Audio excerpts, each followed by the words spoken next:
জয় মাতারা শ্রীমদ আনন্দময় দক্ষিণা কালে কায় নাম। আজকে আসছে হচ্ছে শনির সাথে যে দ্বিতীয় চরণ কুম্ভ, এই কুম্ভের দ্বিতীয় চরণে কী কী ফলস্বরূপ পেতে পারেন। ভগবান কিন্তু বারবার সুযোগ দেয় না, একবার কিন্তু উঠে দাঁড়াতে হবে আপনাকে। কেন উঠে দাঁড়াতে হবে, কী করে আপনি উঠে দাঁড়াবেন, কে আপনাকে তুলতে পারে, কে তুলবে আপনাকে, ভাগ্য পেয়ে তুলবে আপনাকে, শনিকে তুলবে। শনি তো আপনার রাশির মালিক বা লগ্নের মালিক। কুম্ভের ক্ষেত্রে দেখুন, কুম্ভ একটা বায়ু রাশি। এবারে বায়ু রাশির এখন কিন্তু শনি কিন্তু রয়েছে আপনার পূর্ব ভাদ্রপদ নক্ষত্রে রয়েছে আপনার রাশিতে বা লগ্নে। এই শনি 2025 সালে কিন্তু চলে যাবে মীন রাশির ঘরে। তখন কিন্তু আপনার লাস্টের চলবে না, লাস্টের চলবে সেটা কিন্তু সাময়িকভাবে চলবে, আবার শনি বক্রী হবে, আবার দ্বিতীয় চরণ চলবে। এটা টোটালটা জিনিসটা বুঝতে হবে। কিন্তু শনির যে দ্বিতীয় চরণ বা থার্ড চরণ বা তৃতীয় চরণ, এটা কেন হয়? শনি হচ্ছে সব ঘরে যখনই আসে সে কিন্তু বক্রী হয়। সে কিন্তু মিনে ঢুকবে 2025 সালে, মিনে ঢুকে যাবে। তার আগে কিন্তু সে বক্রী হয়ে গেল। বক্রী 6 মাস থাকবে, আবার মিনে সাথে যাবে, আবার ব্যাক করবে। কিন্তু এই ক্ষেত্রে আপনি কী ফল পেতে পারেন, এবার দেখতে হবে যে আপনার রাশির নক্ষত্র কী আছে আর আপনাকে কে কে ফল দিতে পারে। ফল দিলে দেখুন, আপনার ভাগ্যপতি হচ্ছে শুক্র। আমরা ভগবতী হচ্ছে শুক্র, এবং সেই শুক্র কিন্তু আপনার চতুর্থপতি এবং ভাগ্যপতি। সেই শুক্র কিন্তু বর্তমানে রয়েছে কিন্তু কন্যায়, ডাউন হয়ে গেছে। সেখানে ভাগ্য কিন্তু ভালো জায়গায় দিচ্ছে না। শরীরে নানা রকম পীড়া ভোগ করছেন, মানসিক হতাশা ভোগ করছেন, শত্রু বৃদ্ধি পেয়েছে, শত্রুর দিক থেকে অনেক রকম হ্যারাসমেন্ট আপনাকে হতে হচ্ছে। দেখছেন অমুক আপনার শত্রুর পাশে দাঁড়িয়ে আপনি বুঝতে পারছেন, কিন্তু আপনি কিছু করতে পারছেন না, দাঁতে দাঁত চেপে রয়েছেন, কখন তাকে আমি সুযোগ সন্ধানে আমি তাকে কিন্তু আমি ছাড়ব না। কুম্ভ রাশির এটা বায়ু রাশি, তো এ কিন্তু সবার সঙ্গে মিশতে পছন্দ করে। কুম্ভ, মিথুন, তুলা এটা কিন্তু খুব সহজে মিশতে পছন্দ করে। কিন্তু আবার দেখুন এর অষ্টমপতি বুধ, এ খুব সেন্টিমেন্টাল টাইপের হয়। এবার শতবিশা নক্ষত্রে যদি জন্ম আপনার হয়, বা ধনিষ্ঠ নক্ষত্রে আপনার জন্ম হয়, বা পূর্ব ভাদ্রপদ নক্ষত্রে আপনার জন্ম হয়, বা সেটা হিসেবে আপনার শনির বা নবতারা চক্র বিচার করে দেখতে হবে। কিন্তু সেটা বিচার করার মতো আপনারা জানেন না, বোঝেন না, তাই আপনাকে ভেঙে বলি, জিনিসটা আপনারা বুঝতে পারবেন। সেটি হচ্ছে আপনার ক্ষেত্রে, সেটা হচ্ছে শনি আপনার নবতারা চক্র দেখতে হবে। নবতারা চক্র দেখতে হবে যে শনির যে নক্ষত্র আপনার কোথায় আছে, বা শনি আপনার জন্মচরে কোথায়। সাহসিতে হলেই যে এফেক্টেড তা তো নয়। সবার ক্ষেত্রে সাহসিতে কিন্তু খারাপ ফল দেয় না, কিছু কিছু ক্ষেত্রে খারাপ ফল দেয়, কিছু কিছু ক্ষেত্রে কিন্তু শুভ ফল সাহসিতে দেয়। এবার হচ্ছে আপনার দ্বিতীয় রয়েছে রাহু। সেই দ্বিতীয় কিন্তু রাহু থেকে যাচ্ছে, 2025 সালে রাহু থেকে যাচ্ছে দ্বিতীয়, এবং শনি থাকছে আপনার দ্বিতীয় চলে যাবে 2025 সালে। 24 সালে কিন্তু আপনার লগ্নে বা রাশিতে বিরাজমান। সেক্ষেত্রে মানসিক ডিপ্রেশন, অ্যাংজাইটি, হতাশগ্রস্ত হয়ে যাওয়া, মানসিক দুশ্চিন্তা, হতাশ হয়ে যাওয়া, আমার কিছু হবে না, এই বোধহয় আমার একটা রোগ ধরে যাবে, এই একটা কিছু হবে, এটা মানে একটা উল্টো পাল্টা চিন্তাভাবনা, উল্টো পাল্টা ফ্রিকুয়েন্সি কাজ করে। এরা অগ্রিম বার্তা পায়, কিছু কিছু সময় অগ্রিম বার্তা পায়। এদের বিদেশ গমন হয়, ম্যাক্সিমাম রাশিতে বিদেশ গমন হয়। সেটা যদি শনি যদি নেগেটিভ থাকে বেশি বিদেশ গমন করে, আর যদি পজিটিভ থাকে শনি দেখা গেলো আপনার ক্ষেত্রে তুলাতে তুঙ্গে থাকলো, তাহলে কিন্তু ততটা সাহসীদের কিন্তু এফেক্ট কিন্তু আপনি পাবেন না। শনি দেখা গেলো আমার ধরুন 84 বা 83 জন্ম যদি হয়, তার মানে শনি কিন্তু তুঙ্গে আছে। শনি তুঙ্গে থাকলো, রাহু তুঙ্গে থাকলো, কেতু তুঙ্গে থাকলো। ওই সালটাতে 83, 84 যাদের জন্ম সালটা, তাদের কিন্তু শনি এবং রাহু এবং কেতু তুঙ্গি। বৃহস্পতি মিশ্র ফল জায়গায় থাকবে, কিন্তু রাহু কেতু কিন্তু তুঙ্গে থাকবে। এবার আপনার দেখা গেল এই সাহসীদের কী কী ফল পেতে পারেন। যদি আমি ধরি প্রথম থেকে আসি, শতবিশা নক্ষত্র যদি ধরে থাকি, সেক্ষেত্রে আপনি কিন্তু একটা শুভ ফল পাবেন। দ্বিতীয় চলে গেলে শুভ ফল, কেমন শুভ ফল পাবেন? মানসিক শতভিসা মানে কি? 100টা নক্ষত্রের মধ্যে সে কিন্তু শ্রেষ্ঠ নক্ষত্র শতভিসা নক্ষত্র। এই শতভিসা নক্ষত্রের মধ্যে এখন জ্যোতিষীরা, অনেকেরা জ্যোতিষী বোঝেন, তাই আমি ব্যাখ্যা করতে চাইছি কিছু সময়।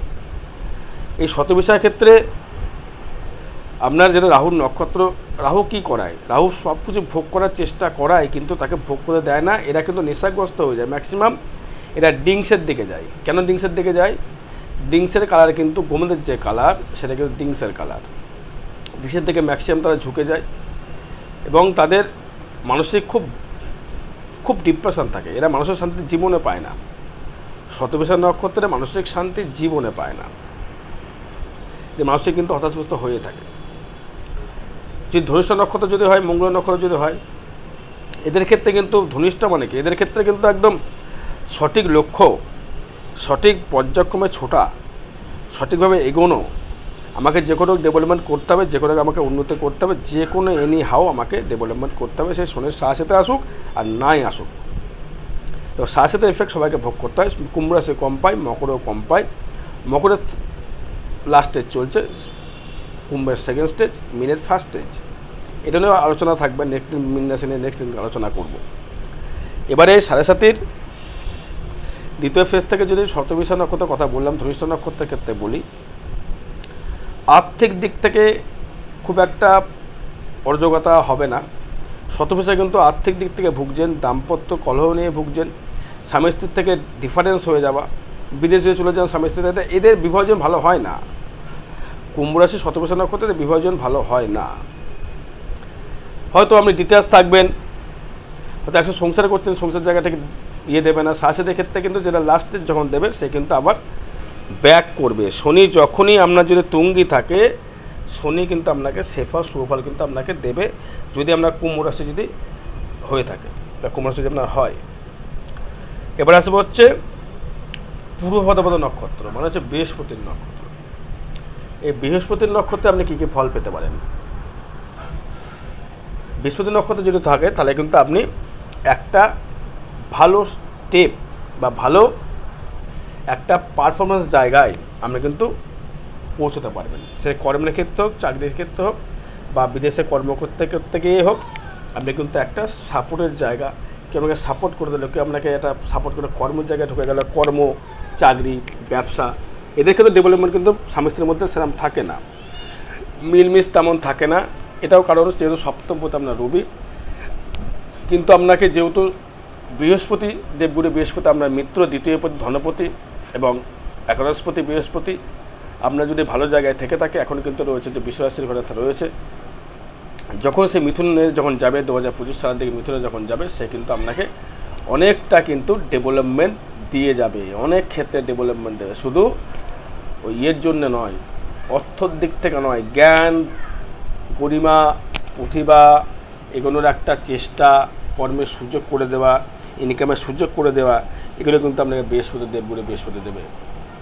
যদি দেখা গেলো আপনার রাহু, দেখা গেলো আপনার জন্মচাতে তুঙ্গে রয়েছে, মিথুনে বা বিশ্বতে রয়েছে, সেক্ষেত্রে রাহু কিন্তু আপনাকে একটা ডেভেলপমেন্ট জায়গা দেবে। সেটা লগ্ন সাপেক্ষে বিচার করা ভালো হবে, সেটা জন্মচার থেকে বিচার করা ভালো হবে। শুধু রাশিফল দিয়ে তো ভাগ্য বিচার করা যায় না। সেক্ষেত্রে সাথে যে এফেক্টের ক্ষেত্রে বলবো, আমি বারবার বলছি। এবার দেখুন আপনার শনি কোথায়, বা আপনার দ্বিতীয় ভাবের যে বৃহস্পতি কোথায় জন্মচার। যদি দেখা গেলো আমার জন্মচার শনি খুব ফেভারেবল, খুব তুঙ্গে রয়েছে, তুলা রাশি ঘরে যাদের রয়েছে তাদের ক্ষেত্রে কিন্তু অতিবার সুফল দেবে। বিদ্যাস্থানে যারা স্টুডেন্ট আছে, বিদ্যাস্থানে বাধা তৈরি করবে, বিদ্যা ডেভেলপমেন্ট করতে দেবে না, যে কোনোভাবে আপনাকে একটা অমনোযোগী করে দেবে। প্রেমপ্রীতির জায়গায় যারা ইয়ং জেনারেশন আছেন, তারা প্রেমপ্রীতিতে জড়িয়ে যাবেন, কোনো বাজে রিলেশনে জড়িয়ে যাবেন, নেশাগ্রস্ত হয়ে যাবেন, সেগুলো থেকে সাবধান হতে হবে আপনাদের ইমিডিয়েটলি। পারলে কোনো জুডিশিয়াল পরামর্শ গ্রহণ করতে হবে, কী করলে আপনার এখানে ডেভেলপমেন্ট হওয়া যায়। এবার আপনার অষ্টম ভাব, সে বুধ কোথায়, নার্ভের প্রবলেম দেয়। সে ম্যাক্সিমাম কুম্ভ রাশির ক্ষেত্রে রাহু যদি শতবিশা নক্ষত্রে থাকে বা ধনুষ্য নক্ষত্রে থাকে, এটা কিন্তু নার্ভের প্রবলেম দেয়। হাত পা কাঁপবে, স্পন্ডিলাইসিস, মাইগ্রেন, চোখের সমস্যা, তারপরে হচ্ছে ম্যানিয়াগ্রস্ত, অ্যাংজাইটিক, একটু নার্ভাসনেস হয়ে যাওয়া, একটু ভেঙে পড়া, বন্ধু বিচ্ছেদ হয়ে যাওয়া, এগুলো কিন্তু দেখা কিন্তু দেবে সাথের জন্য। কে আপন কে পরে আপনি চিনতে পারছেন, আরও চিনতে পারবেন কে আপন কে পরে আপনাকে কে সাপোর্ট করলো। সব থেকে আপনার ক্ষেত্রে ভালো মিত্র যে বন্ধু হবে সে হচ্ছে মিথুন রাশি এবং তুলা রাশি। যদি হয়ে থাকে আপনার, সে কিন্তু মিত্র অবশ্যই হবে, সেটা আপনার নক্ষত্র হিসেবে বিচার করে দেখতে হবে। এই সাথেই প্রভাব থেকে বাঁচতে গেলে আপনাকে রেগুলার হনুমান চালিসা পাঠ করতে হবে, দক্ষিণা কালিকা স্তোত্রম পাঠ করতে হবে, এবং যে কোনো শনিবার দিনকে দেখে আপনাকে সর্ষের তেলের প্রদীপ নিয়ে সেই সরষের তেলের প্রদীপটি মধ্যে আপনাকে মুখটা দেখতে হবে, দেখে সেই প্রদীপটি আপনি আপনার বাড়ির ব্রহ্ম জায়গায় সেখানে ঈশান কোণে মুখ করে জ্বালিয়ে দেবেন। ব্রহ্ম জায়গা মানে বাড়ির উঠোনের মেন পয়েন্টের জায়গায়, সেখানে কিন্তু যে উঠোন না থাকে বাড়ির ছাদের মেন পয়েন্টের জায়গায় জ্বালিয়ে আপনাকে চলে আসতে হবে। তার মধ্যে কিছুটা কৃষ্ণ তিল দিয়ে দেবেন। এতে দেখবেন আপনার অনেকটা ডেভেলপমেন্ট করতে পারবেন। এবং কিছুটা যদি অর্থনৈতিক পরিকাঠামো খুব খারাপ হয়ে থাকে, যখন স্নান করবেন স্নানের মধ্যে কিছুটা হলুদ কিছুটা কৃষ্ণ তিল দিয়ে আপনি অবশ্যই করে স্নান করুন। দেখুন আমরা অনেকটা দিক থেকে রেমেডি পেয়ে যাবেন দর্শক বন্ধু। আর রেগুলার হনুমান চালিসা রেগুলার পাঠ করতে হবে। বর্ষাগুলি মন্দিরে গিয়ে ধূপ ধুনো মোমবাতি দিয়ে আপনাকে করে আসতে হবে। পারলে শনিবার মঙ্গলবার করে যাবেন, অবশ্যই ভালো ফল পাবেন। ভালো সুস্থ থাকুন। জয় মাতারা, জয় গুরু বামদেব।